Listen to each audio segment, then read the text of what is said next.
Bienvenidos a un nuevo caso clínico del Dr. Vago, y en esta ocasión hablaremos de los trastornos de células plasmáticas. Estos temas pueden ser muy intimidantes en el examen, pero si conoces las cuestiones básicas y los tips que te daremos en este video, vas a tener las respuestas correctas en tu ENARM. Iniciamos con el caso clínico. Acude a la consulta un hombre de 64 años de edad con 3 días de rinorrea y tos. No tiene ningún antecedente de importancia y además negó accidentes o caídas recientes o lejanas. Negó fiebre o expectoración y refiere un dolor intenso en el hemitórax derecho cuando tose. La placa de tórax sin datos de consolidación o datos de infección, pero mostró 10 lesiones líticas y varias fracturas de costillas en caja torácica. Sus laboratorios con anemia de hemoglobina de 9, el calcio elevado en 11.7, creatinina elevada en 2.5 y las proteínas totales se encuentran elevadas. La primera pregunta es: ¿cuál es el diagnóstico más probable en este paciente? A. Mieloma múltiple. B. Hiperparatiroidismo. C. Gamapatía monoclonal de significado incierto. O D. Hipoparatiroidismo.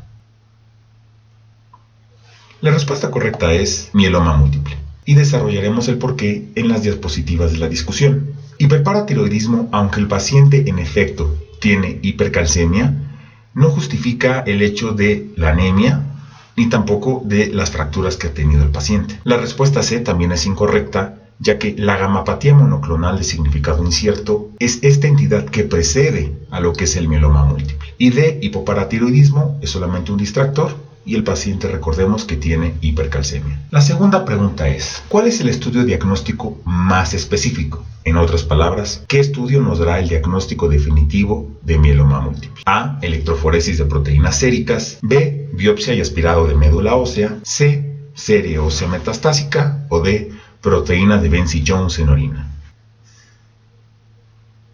La respuesta correcta es B. Biopsia y aspirado de médula ósea. A pesar de que las demás opciones son estudios que solicitamos en la mayoría de los hospitales de forma rutinaria en el abordaje de los trastornos de células plasmáticas, específicamente en el mieloma múltiple, el que nos dará el diagnóstico definitivo mediante la clínica y la biopsia aspirado de médula ósea será este último.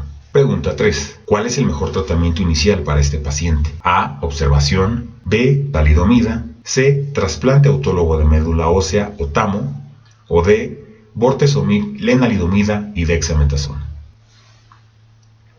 La respuesta correcta es D. Bortezomib, lenalidomida y dexametasona. Y esto también lo desarrollaremos durante la discusión. A. Observación no es una opción correcta, ya que este paciente tiene diagnóstico definitivo de mieloma múltiple y el no dar tratamiento solamente acortaría su vida. B. Talidomida, que es un medicamento antiangiogénico que durante muchos años se utilizó para el mieloma múltiple, hoy por hoy no es una opción. Y C. El trasplante autólogo de médula ósea, aunque es el tratamiento definitivo para el mieloma múltiple, primero tiene que ser precedido por un tratamiento de inducción con la opción D. Bortezomib, lenalidomida y dexametasona. Pregunta 4. ¿Cuál es el tratamiento más efectivo para este paciente posterior a la inducción o al tratamiento inicial? A. Observación.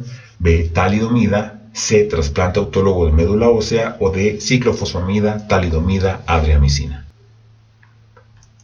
La respuesta correcta es C. Trasplante autólogo de médula ósea. Y lo desarrollaremos en las siguientes diapositivas. Como les mencionamos al inicio de la presentación, los trastornos de las células plasmáticas pueden ser un poco intimidantes en los exámenes de pregrado, pero si conocen los siguientes puntos básicos, no tendrán ningún problema en su examen. Los trastornos de células plasmáticas los podemos dividir en 3. 1. El mieloma múltiple, que a su vez lo subdividimos en el mieloma indolente o asintomático y en el mieloma múltiple sintomático. 2. La gamapatía monoclonal de significado incierto. Y 3. La macroglobulinemia de Waldenström. Para el diagnóstico de mieloma múltiple lo dividiremos para el mieloma múltiple asintomático y sintomático. Y como su nombre lo indica, la diferencia son los signos y síntomas específicos de la enfermedad. Obviamente en aquel que sea asintomático no van a estar presentes, a diferencia del sintomático. La proteína monoclonal M va a estar elevada, ya sea IgG o IgA, por encima de 3 gramos sobre decilitro,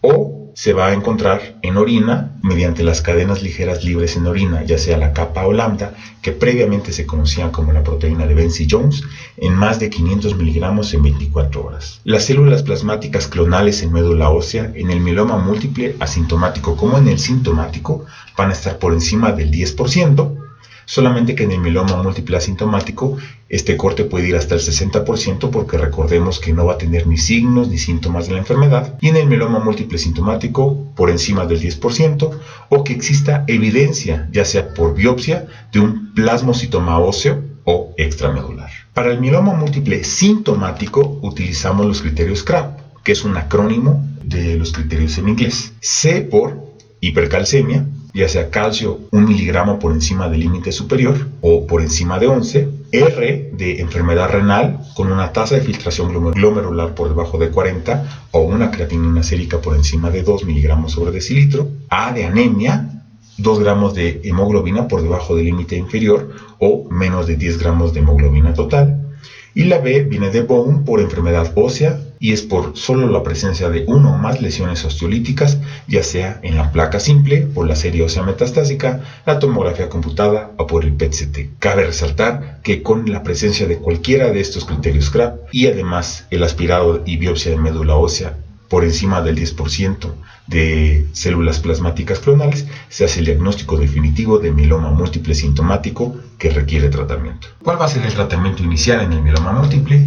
Iniciaremos de forma general con una combinación de un inhibidor de los proteasomas, como es el bortezomib, un inmunomodulador, como es la lenalidomida, y un esteroide a dosis intermedias o altas como la dexametasona. Posteriormente consolidaremos este tratamiento con un trasplante autólogo de médula ósea. Los mejores candidatos son aquellos pacientes que se encuentran por debajo de los 65 años, pero en algunos centros con mucha experiencia, los pacientes pueden tener hasta 80 años de edad y ser candidatos al trasplante de médula ósea autólogo. Además, recordemos que como es un trasplante autólogo, tiene menos inmunosupresión. El trasplante autólogo de médula ósea en el mieloma múltiple, nuevamente, es directamente proporcional a la duración de la neutropenia. El injerto de células madres va a ser mucho más temprano. La viabilidad de la médula ósea y la resolución de las citopenias va a ser de forma más pronta. Y además, como es un trasplante autólogo, no existirá enfermedad de injerto contra huésped.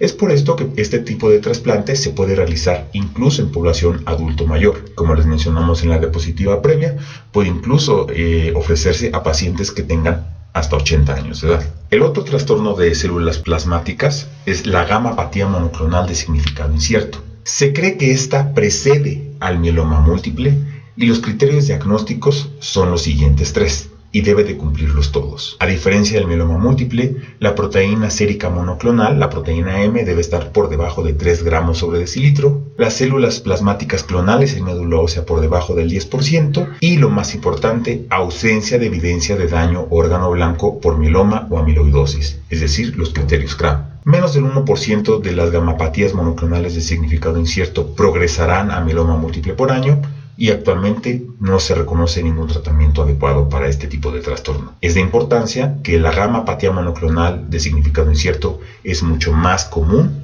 que el mieloma múltiple per se. El último trastorno de célula plasmática es la macroglobulinemia de Waldenström. Recuerden de forma sencilla que esto es un mieloma múltiple, muy similar, pero el pico monoclonal va a ser de inmunoglobulinas tipo M. No IgG, no IgA. El paciente no debe de tener lesiones óseas, hipercalcemia o proteínas de Benzi-Jones, es decir, cadenas ligeras en orina, ni falla renal. Los pacientes por lo general se presentan al servicio de urgencias por anemia y el cuadro clínico que les van a preguntar en la viñeta clínica va a ser un paciente adulto mayor con síntomas de hiperviscosidad, es decir, que acudan al servicio de urgencias por confusión, vértigo o visión borrosa. Incluso les pueden mencionar en la viñeta clínica que al fondo de ojo pueden verse que las venas retinianas se encuentran ingurgitadas. El tratamiento agudo de los síntomas para la macroglobulinemia de Waldenström será la plasmaféresis y el tratamiento a largo plazo no hay ninguno que sea validado. Algunas escuelas utilizan rituximab y otros inhibidores de tirosinosinasa como es el ibrutinib. De esta forma ya conocen los 3 trastornos de células plasmáticas, que es el mieloma múltiple, la gamapatía monoclonal de significado incierto y la macroglobulinemia de Waldenström, y de qué forma se las pueden preguntar. Nuevamente, mucha suerte en su examen. Recuerden seguirnos en nuestras redes sociales, en Twitter, escribirnos un mail en drvagomx@gmail, déjenos sus comentarios aquí abajo si quieren repasar algún tema en especial. Visiten nuestra página, pueden hacer donaciones e invitarnos un café y suscribirse a nuestra página de Facebook. Cualquier duda o pregunta, por favor, no duden en escribirnos y mucha suerte. Hasta la próxima.